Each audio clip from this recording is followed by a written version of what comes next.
우리에게 말씀을 전해주실 목사님은요, 전 부산고신대 강사셨고요, 경인여대 한국근대사 강사이십니다. 그리고 대한민국 역사 지킴이단 지도 교수이십니다.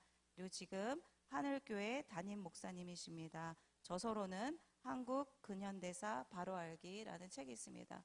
오늘 말씀 듣기 전에 우리 감사하게 우리 오늘 특송이 있습니다. 우리 최정원 소프라노님께서 오늘 말씀 전에 특송을 불러주시겠는데요. 우리 최정원 소프라노님은 경희대학교 음악대학원 동대학원 졸업하셨고요. 또 사우스 캘리포니아 대학의 최고 연주자 과정을 졸업하셨습니다. 그리고 국제 콩쿠르에 다수 우승하셨습니다. 오늘 우리 말씀 듣기 전에 먼저 특송으로 영광 받으시겠습니다.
내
여러분들 만나 뵙게 되어서 반갑습니다. 우리 한세대학교 우리 학부 채플 예배에 나오신 여러분들 생각하면서 잠시 제 대학 생활 잠깐 생각을 했습니다. 저도 학부를 성균관대학교 전장학과를 나왔어요. 처음부터 신학교를 시작한 게 아니라 일반대 공부하고 공과대 출신이죠. 직장생활 조금 하다가 이제 신학교 들어가서 오늘 이렇게 교회도 담임을 제가 목회를 하고 있고, 또 경인여대에서 지금 제가 한국근현대사 지금 강의를 하고 있습니다.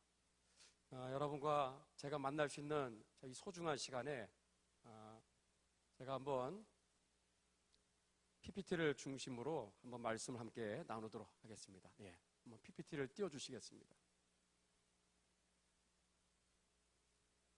예.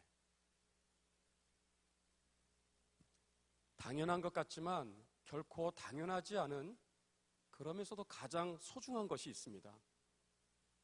뭘까요? 당연한 것인 줄 알았는데 결코 당연하지가 않은 것이고, 그리고 그 어떤 것과도 비교할 수 없는 가장 소중한 것이 있다면 무엇일까요? 자유입니다. 자유. 영어의 프리덤이죠. 자유. 당연한 것 같은데 결코 당연하지가 않은 것입니다. 여러분, 여기가 군포 지역이잖아요. 시계바늘을 67년 전으로 우리가 되돌려 본다면 1951년 군포에서 가장 상징적인 산이라고 하시는 이 어디에, 여기가 수리산입니다. 이 수리산에서 바로 치열한 전투가 있었습니다. 이 수리산에서 터키 군인 20명이 전사를 함으로 이 땅을 지켜낸 바로 역사적인 장소가 바로 이 여러분이 지금 공부하고 있는 군포입니다. 저는 일주일에 한 번꼴로 전국을 돌아다니면서 6.25 격전지를 탐방을 하고, 일주일에 한 분 내지 두 분씩 우리 연세가 80 이상 되신 어르신들을 만나서 인터뷰를 하고 있어요. 그분들이 살아왔던 이야기들을 제가 다 녹취를 하고 영상으로 촬영하고, 그분들이 살아왔던 그 고난의 시절들을 잘 기록으로 남겨서 젊은 세대들한테 가르치는 일들을 지금 하고 있습니다. 제가 느끼는 것은 무엇이냐, 전국 어디를 다 돌아다녀도 이와 같은 이러한 격전지들이 다 있다라는 거예요. 땅 한 평, 풀 한 폭이 거저 얻어진 땅이 하나도 없다라는 사실을 제가 참 몇 년 동안 이렇게 탐방하면서 제가 절실히 느끼고 있습니다. 자, 여러분들, 68년 전에 6.25 전쟁이 발발했습니다. 한 달 만에 국토의 90%를 다 점령당했어요. 10%만 남겨놓고 저기 낙동강 방어선 사이에 두고 경상도 지역만 남은 그림이라고 할 수 있어요. 여러분, 1950년 8월 1일에서 9월 24일까지 정확히 55일 동안에 낙동강 방어선 사이에 두고 대한민국의 명운을 가르는 그러한 치열한 접전이 있었어요. 제가 한번 낙동강 방어선에 가서 찍은 사진입니다. 흔히 볼 수 있는 야산이죠. 이게 3289지라고 그래요. 3289지 328m입니다. 여러분, 평범해 보이는 이 산에서 6.25 동란 68년 전에 이 조그만 산에서 몇 명이 희생된지 아십니까? 3,000여 구의 시신들이 널브러져 있었어요. 55일 동안에 이 치열한 접전 끝에 이 나라를 지켜내기 위해서, 여기가 뚫리면은 바로 대구로 바로 이어지기 때문에 무조건 지켜내야 되는 땅이었습니다. 최근에 파편이 발견되었어요. 제가 이분을 만났는데 박형수 선생님입니다. 이분의 이야기는 이거예요. 68년 전에 여기서 싸우는데 어느 날 대낮에 저 꼭대기에 나무 하나가 있는데 지금도 나무가 그대로 있다라는 거예요. 그 나무에 뭐가 하나 걸려가지고 이렇게 흔들리고 있다라는 거예요. 네. 뭔지 아십니까? 사람의 창자예요, 그게. 포탄이 떨어질 때 시신이 5번, 6번, 10번을 폭발한다 생각해 보세요. 그런 어마어마한 처참한 광경 속에서 피 흘리며 지키는 땅이 오늘 우리 자유 대한민국이라는 사실을 잊지 말아야 되겠습니다. 인천 상륙작전 여러분 잘 아시죠? 얼마나 많은 분들이 희생됐을까요? 사실 상륙작전은 수천 명 정도 희생을 각오해야 되는 참 위험한 그런 작전이에요. 근데 인천 상륙작전은 성공적인 그런 작전입니다. 세계적인 유명한 작전이에요. 21명만 전사했어요. 그 중에 대표적인 분이 이분이죠. 인천에 그 북성포구라고 있어요. 거기를 사다리로 올라가다가 올라가는 순간 적 탄환에 가슴과 오른팔 총상을 입고 그리고 수리탄을 떨어뜨리면서 주변에 20명의 자기 휘하의 부하들을 살려내겠다고 그거를 덮쳐서 장렬하게 산화하신 분이 바로 로페즈 소유입니다. 인천상륙작전의 전사자는 말씀드린 대로 21명밖에 되지 않습니다. 그러나 서울을 수복하는 과정이 13일 걸렸어요. 13일. 그 13일 동안 전사한 분이 몇 명이나 될 것 같아요? 서울 지역을 수복하는 과정에서 그 대표적인 사진입니다. 3천여 명의 미군들이 희생당했어요. 서울에 와서 적 스나이퍼라고 그러죠. 저격수들의 총에 맞아서 진격하는 과정에서 이렇게 많은 분들이 희생을 당해서 지켜낸 바로 땅이 서울이고 수도권이고 대한민국이라는 사실을 보여주고 있는 거예요. 이 사진은 올해 지난 4월에 찍은 사진입니다. 장소는 호주 시드니예요. 제 누님이 호주에서 살고 있어요. 호주에서 이 4월에 있었던 행사를 해서 저한테 보냈는데 이분이 누굴까요? 1951년에 경기도 가평에서 중공군을 막아서서 싸우다가 부상당한 바로 참전용사입니다. 사진이 이상하지 않아요? 저분의 왼쪽 귀가 지금 없습니다. 왼쪽 눈도 지금 사라져 있어요. 연세가 지금 거의 90이 됐어요. 68년이 되도록 한국전쟁을 잊지를 못하고 지금도 저렇게 매년마다 4월이면 우리 현충일에 해당하는 아주 큰 행사가 있어요. 이렇게 거리를 행진하는데 이렇게 하도 인상적이어서 저한테 사진을 보내왔습니다.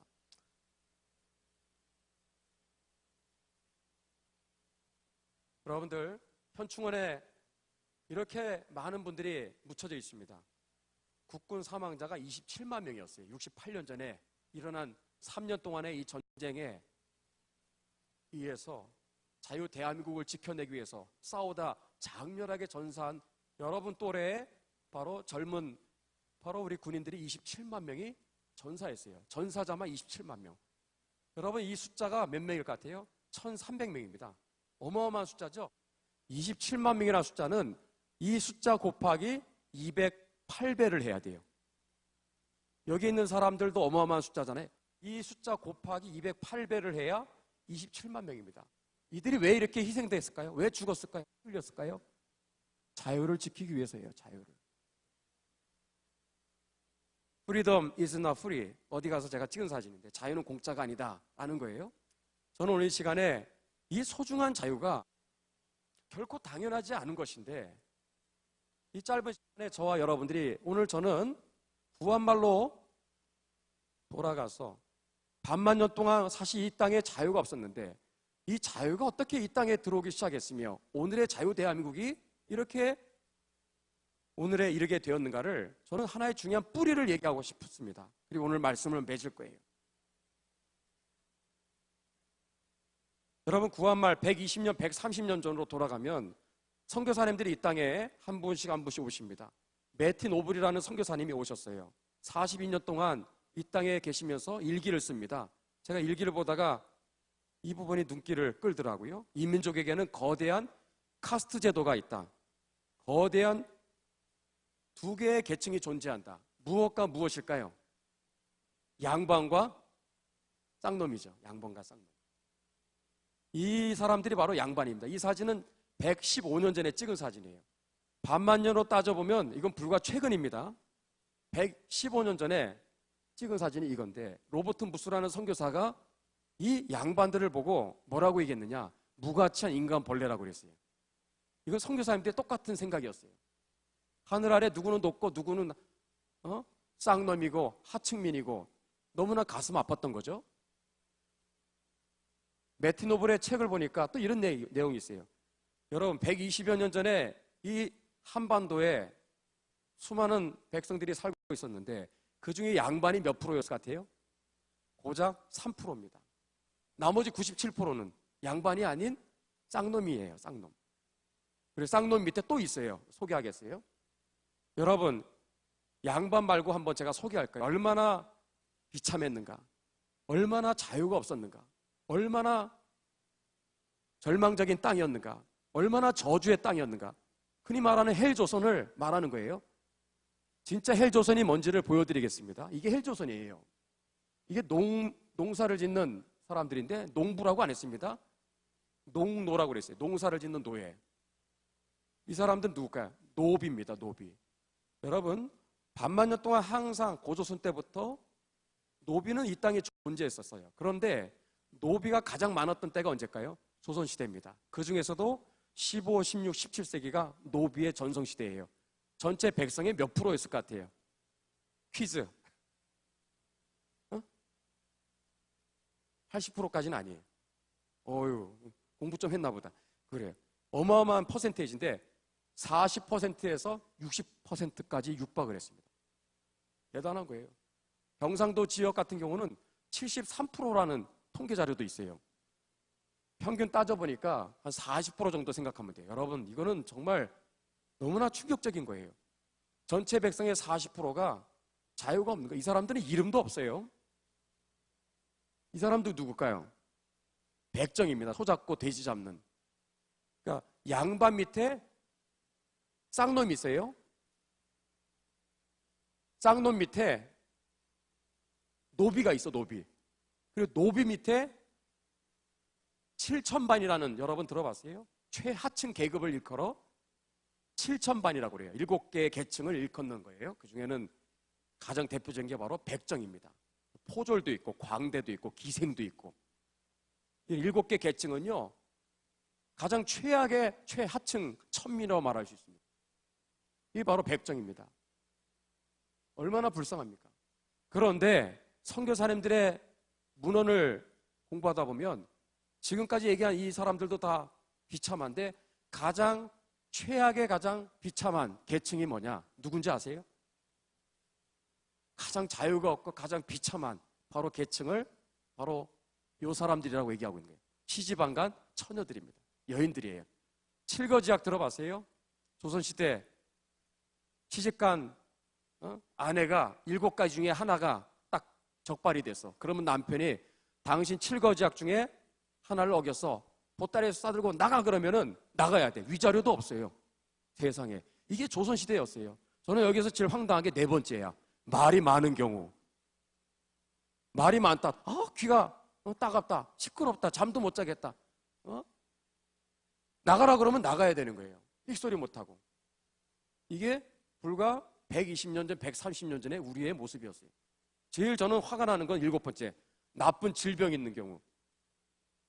제 집사람이 몸이 안 좋거든. 그러면 이 당시에 제가 나가 그러면은 어떻게 돼? 나가는 거야, 나가는 거야.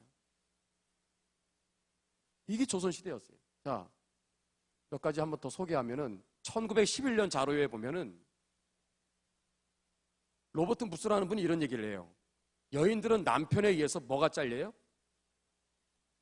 부부싸움은 칼로 물베기가 아니었습니다. 칼로 부엌에 가서 식칼을 가지고 와. 그래서 코를 배. 발에다가 불을 질러서 화상을 입혀요. 빈사 상태로 구타를 합니다. 거의 반을 죽여놓는 거예요. 이건 부부싸움이 아니지. 언더우드라는 선교사님이 마을을 돌아다닐 때마다 동네마다 여인들의 비명소리, 절규하는 소리, 살려달라는 소리가 안 들리는 동네가 없어요. 뭐 하는 거예요 도대체? 안에 들어가서 보면 뭐 하고 있는 거예요? 코를 베고 있는 거예요. 남편이 아내를 이렇게 제압을 해가지고 머리를 이렇게 꽉 눌러놓고 코를 베버려. 불을 질러 발에다가. 있을 수 없는 일이잖아요. 헬조선입니다. 헬조선. 최근에 아프가니스탄에서 있었던 일이에요. 이 타임즈에도 소개됐던 적이 있어요. 실제로 남편이 자기 아내의 코를 뱄어요. 이게 우리 바로 모습이었어요. 120년 전에. 그래서 우리 서jel필 선생님이 독립신문에다 이런 얘기 했어요. 무슨 얘기죠? 세상의 불쌍한 인생은 누구다? 조선의 여편네다 라고 말할 정도로 여인들의 인권이 참담했다라는 거예요. 이름만 하나 봐도 알 수 있죠? 여인들의 이름이요 이랬어요. 조선시대 때. 마음에 들어요? 여인들의 이름이 없는 경우도 많았어요. 있어도 이런 식이에요. 이름 같지 않죠? 첫째, 둘째, 셋째 이렇게. 또 끝순위, 말순위, 말자가 많이 들어갑니다. 왜 그럴까요? 남아 선호 사상이 지배했기 때문에 아들을 낳으라는 거예요. 너 계속 딸 만나면 어떻게 돼? 여섯 번째, 일곱 번째 계속 딸 만나. 그러면 이렇게 말자가 들어가. 땡칠이, 종말이. 제가 제일 황당했던 게 뭐냐? 이거예요. 섭섭이라는 이름이 있어요. 섭섭이. 여인의 이름이 섭섭이에요. 선교사님이 여기를 번역을 했어. sorrowful, sorrowful. 쉽게 말하면 I am sorry야. What is your name? My name is I am sorry. 이게 조선시대였어요. 헬조선 아니에요? 여러분, 이분이 누구냐? 오늘의 덕성여자대학교를 설립하신 설립자입니다. 이분이 태어났을 때 부모님이 이름을 섭섭이라고 줬어. 그도 그럴 것이 앞에 6 자식들을 낳는데 다 세상을 다 떠나. 병으로 죽고 일찍. 그러니까 아들이 얼마나 귀하겠어요. 그렇게 학수고대했는데 아들이 아니라 딸이 나왔네.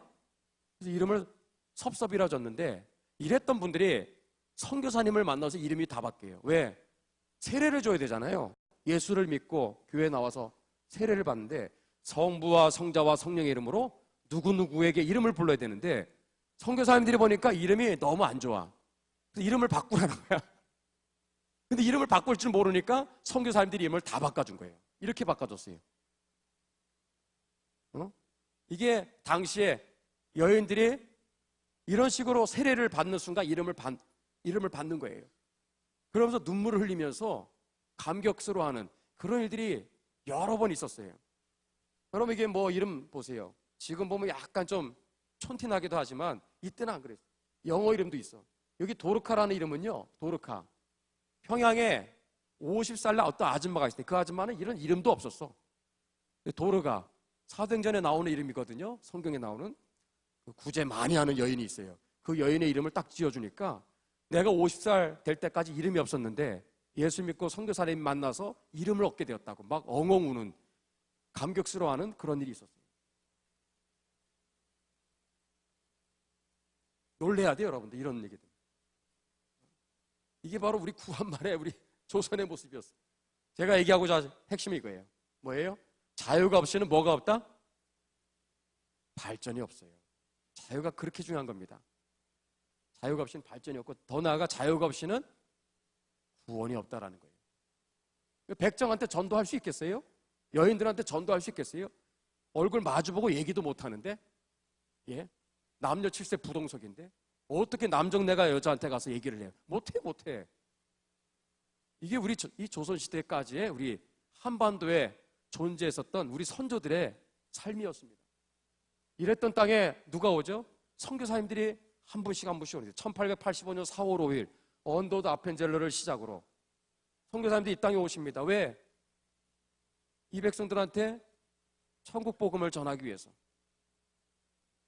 지금까지 몇 명이 왔을 것 같아요? 2018년 지금까지 1885년을 시작으로 지금까지 4,300여 명의 선교사님들이 머나먼 이 땅에 태평양 건너서 이 땅에 뭐 볼 게 있다고 와서 젊은 여러분의 나이 또래에 젊음을 불사르고 평생에 이 나라를 위해서 헌신했던 분들이 4,300여 명에 이른다라는 거예요. 이건 참 감사해야 될 일이에요. 이분들이 왔을 때는 그냥 왔겠어요? 이게 성경 말씀인데 성경 말씀의 핵심이 뭘까? 기독교 복음의 핵심이 뭘까요? 구원입니다. 다른 말로 자유예요. 자유. 성경의 자유에 대한 말이 얼마나 많이 나옵니까? 오늘도 바로 그 대표적인 요한복음 8장 32절 진리를 알지니 진리가 너희를 자유롭게 하리라. 자유를 한번 펼쳐봤어요. 여러 자유가 있어요. 그 중에 선교사님들이 가장 주목했던 자유가 뭐냐? 이거예요. 무엇으로부터의 자유? 억압으로부터의 자유예요. 아니, 신분이 자유가 없는데 지독스러운 신분제도 속에 살아가는데 어떻게 교회를 나올 수 있겠어요? 이런 설교를 들을 수 있겠어요? 찬양을 할 수 있겠어요? 기도할 수 있겠어요? 세례받을 수 있겠어요? 신분제도가 이거 없어져야 된다. 선교사님들의 늘 간절한 염원이었어요. 기도의 제목이었죠. 우리 아펜젤러 선교사님 양화진에 가서 제가 찍은 거예요. 제일 처음에 이 땅에 제물포항에 발을 내딛는 순간 드렸던 기도가 이거예요. 이 땅에 무엇을 주옵소서? 자유를 달라는 기도를 하는 거예요. 배제학당을 또 세우게 되죠. 그러면서 여기 한 100명이 넘는 학생들한테 정말 글로벌 교육을 시키기 시작하는 최초의 학교가 바로 배제학당입니다. 오늘날 배제대학교가 바로 여기서 생기게 된 거예요. 또 이게 뭐죠? 언더우드가 세웠던 언더우드 학당입니다. 고아원으로 시작했죠. 이것이 지금 오늘날 어떻게 발전했죠? 연세대학교가 됐죠. 연세대학교. 뿌리가 있는 거예요. 여러분 이거 보세요. 이게 1900년대 초에 찍은 사진입니다. 전주야, 전주. 전주의 이 학생들이 어디로 가는, 전주학교에 선교사님이 세운 학교예요. 뭐하러 가는 거죠? 채플 예배드리러 가는 모습이에요. 이렇게 일렬로, 이열로 쫙 서가지고. 오늘 전주에 가면은 전주 기전 여학교가 있거든요. 그게 바로 뿌리입니다, 뿌리. 광해원 최초의 서양식 병원이죠. 오늘날 이 병원이 어떻게 발전했죠? 잘 아시는 대로 세브란스 병원이에요. 세브란스 병원. 세브란스 일가는 3, 4대에 이르도록 오른손이 하는 일을 왼손이 모르게 거의 100여 년에 걸쳐서 이 땅의 질병으로부터 이 민족을 치료하기 위해서 얼마나 많은 후원을 했는지 아세요? 그게 최근에 밝혀졌어요. 3, 4대에 걸쳐서 세브란스에 후원을 한 그 금액이 거의 1000억에 가깝습니다. 1000억. 아세요? 우리가 잊지 말아야 되는 거예요. 그냥 이 나라가 그냥 주어진 게 아닙니다. 여러분 좋아하는 축구, 저도 축구 되게 좋아하는데 축구는 누가 이 땅에 보급을 했을까요? 축구의 아버지, 선교사님이에요. 아세요? 코리아에 축구를 보급해 준 분이 바로 윌리엄 정킨이라는 분입니다. 정킨 선교사님. 야구 좋아하죠? 야구는 누가 이 땅에 보급을 했을까요? 선교사님이라니까. 필립 질레트라고 하는 한국 야구의 아버지예요. 야구 좋아하시는 야구 팬들 이거는 알아야 되겠죠. 이게 다 오늘날 근대 문명의 그 뿌리는 다 선교사님들로부터 시작한 거예요. 내가 오늘 시간이 없기 때문에 건너 뛰어서 오늘 결론에 이르게 됩니다. 오늘날 이 자유 대한민국의 바로 첫 출발은 1948년부터예요. 주전 2334년 고조선이 시작되면서 1948년까지 약 4300여 년입니다. 우리는 그것을 흔히 반만년 그래요. 그리고 이때로부터 지금까지가 딱 70년이에요. 여러분 반만년 역사 속에 자유가 있었던 역사는 불과 70년에 사실 놀랍지 않습니까? 70년을 4300으로 나눠보세요. 0.016입니다. 저와 여러분들은 0.016의 소수 특권층이에요. 한반도에 존재했었던 수많은 선진들이 꿈속에서나 있을 법한 그러한 먼 미래의 그러한 그림 같은 나를 우리는 지금 눈으로 보고 있고 손으로 만지고 입으로 맛을 보고 누리고 있는 거예요. 반만년 역사의 최고의 때를 지금 사실 살아가고 있는 거예요. 지금 0.016의 소수특권층이라는 거예요. 역사를 알면요 감사가 나오게 돼 있어요. 그냥 자연스럽게 된 게 아닙니다. 오늘의 이 자유 대한민국을 위해서 얼마나 많은 수많은 사람들이 희생하고 노력했는지를 알아야 돼요. 여러분 48년 5월 10일에 어떤 일이 있었죠? 아까 투표하는 장면이죠. 남자들만 해요? 여자들. 세계 정치 외교사를 공부하는 사람들은 이 사진을 보면 놀래 자빠집니다. 유례가 없어요. 나라를 시작하면서 여성들한테 투표권을 준다? 그런 사례가 거의 없습니다. 240개 나라들 중에서. 우리나라가 갖고 있는 세계 기록 중에 하나예요. 여기에 여인들 중에 분명히 끝순위, 말순위, 섭섭이도 있었을 거예요. 알아요? 여인들의 인권이 제일 처참했다라니까. 근데 나라를 시작하면서 일방적으로 투표권을 줬다? 투표권의 문제가 아닙니다. 자유를 선사했다라는 거예요. 그러면서 지금까지 온 거예요. 놀래야 돼, 놀래야 돼. 재헌헌법, 나라를 시작하면서 재헌헌법이 얼마나 중요합니까? 그 국가의 내비게이션이야, 내비게이션. 이거를 잘 못 만들어서 고생하는 나라들이 수두룩해. 우리는 재헌헌법을 어떻게 만들었죠? 기가 막히게 만들었지. 재헌헌법을 보면 우리나라가 어떤 나라인지 답이 나와. 우리 대한민국의 국가적인 사명 3가지를 여기에다가 명시를 해놨어요. 첫 번째 뭐냐? 국민 모두가 하나 되어 선진국가를 이루라는 거예요. 두 번째, 자유통일, 복음통일을 이루라는 거예요. 세 번째가 뭐예요? 세계를 섬기고 축복하는 나라가 되라는 거예요. 멋있지 않습니까? 그렇게 해서 나라를 시작한 거예요. 청사진을 끝내주게 만들었어요. 한마디로 이렇게 얘기할 수 있어요. 대한민국을 향한 국가적인 사명이 뭘까? 하나님이 이 땅에 코리아라는 이 대한민국에 저와 여러분에게 하나님께서 부여하신 국가적인 사명 안에 우리가 다 들어가 있는 거예요. 그거 알아야 되겠지. 이게 뭘까? 자유의 완성과 세계적인 확산입니다. 결론을 내리겠어요. 북한에 맞아 죽고 얼어 죽고 굶어 죽고 복음 듣지 못해 죽어가는 2,400만 동포들을 우리가 구원하고 우리가 누리는 자유를 그들에게 선사해야 될 책임이 있는 거예요. 응? 자유를 선물로 줘야 돼요. 이게 누구도 피해갈 수 없는, 대한민국 국민이라면 우리의 사명이라는 사실을 잊지 말아야 됩니다. 더 나아가 북한 땅을 뛰어넘어 저는 중국에도 여러 번 갔고 연해주도 몇 년 전에 갔다 왔는데 다 우리가 누벼야 될 바로 먼 미래에 바로 우리의 개척지입니다. 북한을 뛰어넘어 중국과 몽골과 연해주를 지나서 중앙아시아 지나서 백투 예루살렘까지 뻗어나가야 될 사명으로 부름받은 나라가 대한민국입니다. 대한민국. 저희 오늘 말씀 마지막이에요. 여러분들 잘 들어주셔서 고맙습니다. 저는 반만년 역사 다 얘기할 수 없어요. 근현대사를 얘기하는 거예요. 이 자유가 구한말에 태동하면서부터 오늘의 꽃을 피우고 열매를 맺기까지의 140년의 역사를 20분 만에 지금 얘기한 겁니다. 저는 7단계로 얘기하고 말씀을 맺을 거예요. 자유의 역사, 이 자유라는 하나의 코드로 우리 근현대사 역사를 한번 여러분이 이렇게 얘기할 수 있다면 앞으로 여러분의 삶이 달라질걸요? 자세가 달라질걸요? 응? 자유가 태동합니다. 구한말 시대 때. 그러나 꽃을 피우기도 전에 일제시대에 의해서 자유를 다 박탈당해서 나라의 주권을 빼앗겼습니다. 혹독한 36년에 일제시대가 찾아오게 되죠. 그러다가 자유가 출발, 1948년에 투표와 함께 나라를 세우는 그러한 이제 자유의 시작, 건국의 역사가 지금까지 70년을 맞이하고 있는 겁니다. 그 다음에 자유의 위기, 나라를 세우면 뭐합니까? 나라가 망할 위기가 계속해서 찾아오는데 대표적인 게 6.25 전쟁이죠. 그러한 피 흘리면서 자유를 지켜냈던 역사들을 우리가 알아야 되겠죠. 그 다음에 자유의 축복, 저와 여러분은 때를 잘 만난 거예요. 번영과 축복의 그 시절을 우리는 누리고 있는 거예요. 그러나 우리가 알아야 될 게 끝이 아니라는 거예요. 자유에는 6번째, 7번째 단계가 있다는 거예요. 뭐가 있죠? 자유의 완성 단계가 있어요. 그것은 통일한국입니다. 그것은 자유통일, 복음통일이에요. 그 다음 마지막이 뭘까요?